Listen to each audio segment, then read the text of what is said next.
Olá, pessoal, tudo bem? Tudo bom? Vamos dar, então, continuidade à avaliação, né? Agora a gente vai usar as concepções do Cipriano Carlo Luquezzi, que no livro Avaliação da Aprendizagem, e o Cipriano Luquezzi vai fazer algumas considerações que eu vou partilhar com vocês aqui à tela. Bom, o Cipriano Carlo Luquezzi, ele é adepto da teoria crítica social dos conteúdos e, a partir dessa concepção, ele vai fazer as suas considerações. Então, o Cipriano Carlo Luquezzi, ele é um autor muito recorrente nos concursos, tanto com filosofia da educação como esse de avaliação educacional, né? Então, o Luquezzi começa mostrando que a avaliação é um meio, né? E não um fim. E essa avaliação vai estar sempre delimitada pela praxis pedagógica, né?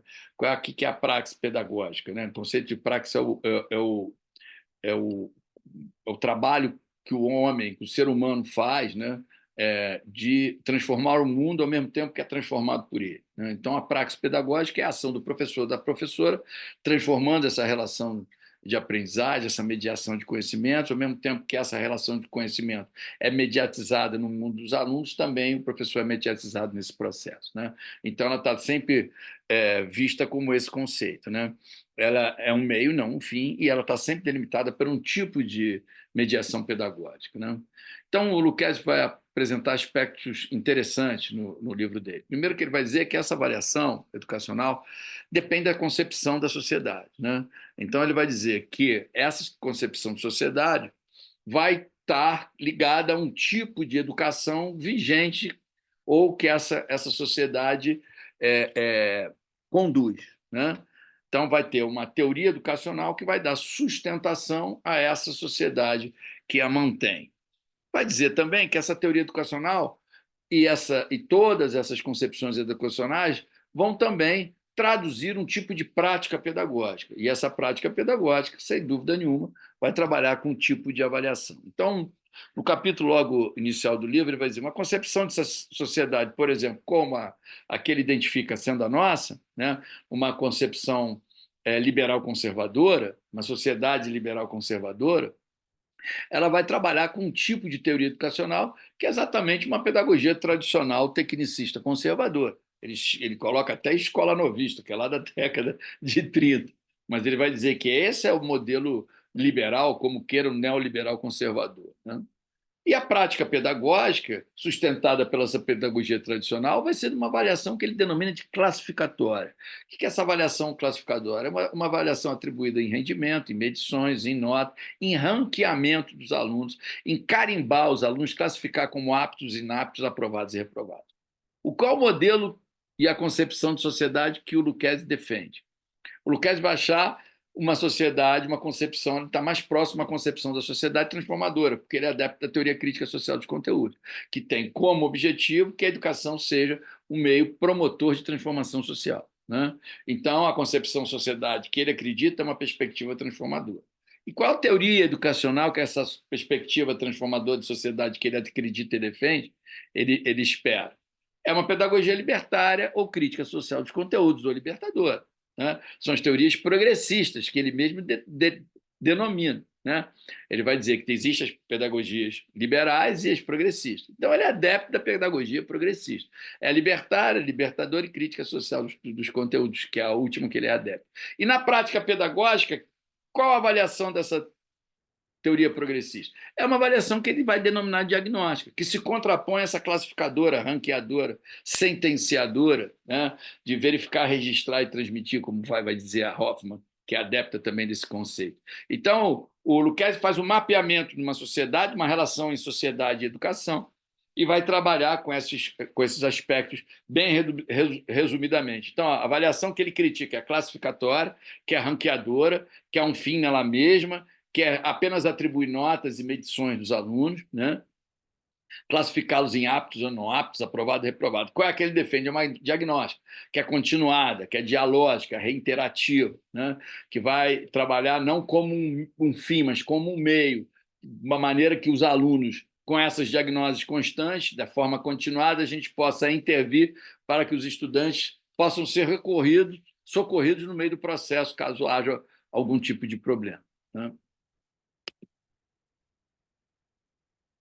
Para Lucchesi, então, a avaliação é um juízo de valor sobre alguma manifestação relevante de uma realidade educacional e tendo visto uma tomada de decisão. Esse conceito ficou muito comum sobre avaliação, né? Então, é um juízo de valor, é um julgamento sobre manifestações relevantes de uma dada realidade, uma realidade educacional, num contexto delimitado por uma praxe pedagógica, que estava lá na transparência anterior, no slide anterior, tendo em vista uma tomada de decisão. Então, o professor e a professora só avaliam, só colocam porque eles estão querendo verificar a que ponto essa aluna está do processo ou do planejamento que ele traçou, né? Então, ele falou, como é juízo de valor, e de um dado da realidade, visando uma tomada de decisão, isso tudo vai ter uma interferência. Ser juízo de valor, ela é subjetiva, por isso que ela tem que ser muito bem trabalhada. Vamos ver que dados da realidade o professor e a professora está querendo analisar avaliativamente. E essa tomada de decisão vai ser o quê? Uma tomada de decisão, mudança de sua perspectiva de planejamento, avança, retrocede nas suas temáticas, né?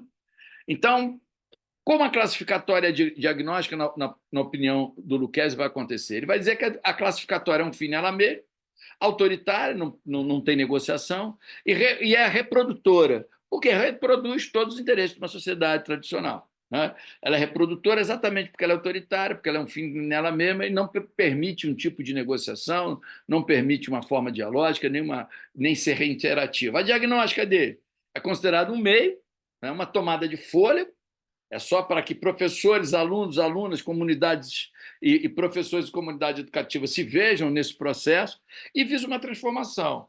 Não diretamente uma transformação da sociedade, mas com a transformação das relações de ensino, da geração de conhecimento, da mediação desses conhecimentos, de forma que alunos e alunas possam se ver no processo, possam tentar acompanhar o processo, sempre sendo vista como um auxílio e não como uma punição ou castigo. É uma lógica totalmente diferente da classificatória. E o Lucchesi vai dizer, olha, a avaliação tem algumas etapas. Tem a fase de verificação, que são coleta dos dados sobre o aproveitamento do aluno, isso é parte necessária, não se pula isso. Só que esses dados podem ser verificados várias vezes, através de enquete, através de debate, através de observações, de preferências sistematizadas, para que essas observações não caiam no esquecimento, com muitas turmas, né? A verificação pode ser democratizada, ela pode ser uma avaliação comum, partilhada entre os alunos, né? Uma verificação, quer dizer, eu falei avaliação. Essa verificação tem que sofrer um processo de qualificação, que é pegar o que foi verificado e comprovar com os resultados obtidos ou esperados pelo professor ou pela professora diante do planejamento que ele traçou, e que a terceira fase, uma apreciação qualitativa. Aí sim, é a avaliação propriamente dita, porque é a apreciação do professor, da professora, dos alunos e de todos os envolvidos no processo para verificar o que esses resultados estão apontando, como eles estão comparados com objetivos e o que tudo tem isso a ver com o projeto político-pedagógico, o planejamento do professor, da professora, percebam? Então, verificar, coletar dados é importante, não é desprezível, não é que não se faça, mas na maneira que você faz, os instrumentos que você usa e a maneira como você sociabiliza isso de maneira compartilhada, dialógica, faz diferença. A mesma qualificação. Os alunos e as alunas precisam saber quais objetivos que foram traçados, né? O que foram esperados para que eles alcançassem, por que eles não alcançaram. Isso tudo vai ser uma apreciação qualitativa, professores e alunos se vendo nesse processo, né? Porque quando o professor ou a professora fracassa nas suas intencionalidades pedagógicas, não só os alunos fracassam os professores e as professoras também, porque não conseguiram dar conta. Continuando, Lucchesi, é diagnose constante, né? Não é a diagnose do Scriven, no início do processo, e também visa o controle. Então, avalia-se quais são as finalidades de avaliação. Diagnose e controle. Diagnosticar como estamos todos nesse processo, professores, alunos e alunos, né? De maneira continuada, e para controlar se eu vou avançar, se eu vou segurar um pouco o meu planejamento, se eu volto em alguma parte que teve dificuldade, se eu tento fazer uma compensação de outra forma. Por isso que é diagnose e controle. As funções da avaliação, né? As partes de avaliação, né? A verificação, qualificação, apreciação e as funções de avaliação, diagnose e controle. Perfeito? Eu vou botar um pouco da Jussara Hoffmann, porque a Jussara Hoffmann complementa. Ela não vai estar no concurso que a gente está estudando no momento, mas ela complementa. Então, ela vai dizer que o paradigma da avaliação que se opõe ao paradigma que ela chama de sentencioso, sentenciador, classificatório, é o que ela denomina de avaliação mediadora. E é exatamente o que o Lucchesi chama de classificatória. Ela vai citar isso. O que ela vai colocar, o que pretendo introduzir é a perspectiva de ação avaliativa como uma das mediações pela qual se encorajaria a reorganização do saber. Ação, movimento, provocação na tentativa de reciprocidade intelectual entre os elementos da ação educativa. Professores, professoras, alunos e aluno comunidade educativa. Professores e alunos, professoras e alunas buscando coordenar seus pontos de vista, trocando ideias e reorganizando. Porque os professores e as professoras podem estar grandes expectativas com aquela temática, só que os alunos e as alunas não tiveram tanta, por exemplo. Né? Tal paradigma que pretende se opor ao modelo transmitir, verificar e registrar, isso é interessante, e evoluir no sentido de uma avaliação reflexiva e desafiadora do educador, em termos de contribuir para que elucidar e favorecer troca de ideias entre com os alunos, no movimento de superação daquele saber transmitido, bancário,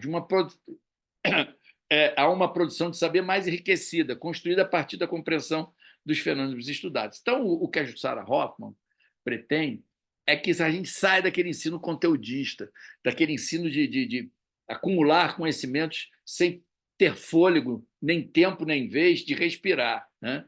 Isso é muito comum numa perspectiva de avaliação tradicional.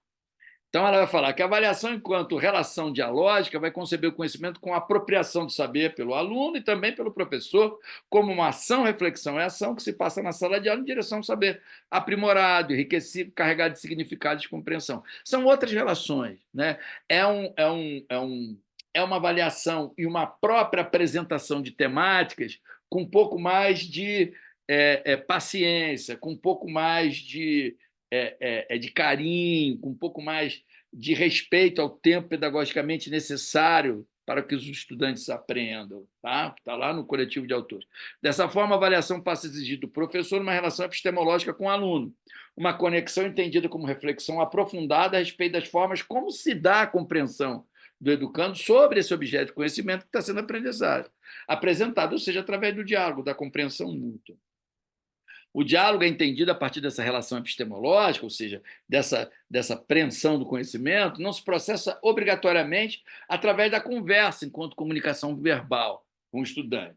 É muito mais amplo e complexo, até mesmo dispensa conversa. É uma careta que um estudante faz, é uma expressão corporal rejeitando aquela forma em que aquela temática está sendo apresentada, isso tudo faz parte de um processo. Bom, eu fiz uma participação com a Hoffmann para entender que também muda o que a gente considera conhecimento, né? Porque isso tem tudo a ver. Enquanto conhecimento, dentro de uma visão esportivista ou tradicional, era capacidade física, adquirir capacidade física, mais capacidade física, ou então aprendizagem motora, mais destreza motor, ou gesto esportivo, por exemplo, na área da educação física, que eu estou colocando a Sarah Hoffmann, você entender que é a experiência das práticas corporais, de forma inclusiva, diversificada, é a fruição dessas experiências, é a compreensão, compartilhamento, ver que as dificuldades também são de vários estudantes ao mesmo tempo. Eu posso ter mais facilidade para algumas destrezas, tem dificuldade para outras. Então, isso tudo é um compartilhamento e um diálogo que eu acho que a Jussara Hoffmann traz, complementando o Lucchesi. Ela não está caindo no concurso em tela, mas eu acho que é interessante a gente ver. Tá legal? Vamos para os tira-dúvidas e um grande abraço para todos e a todas.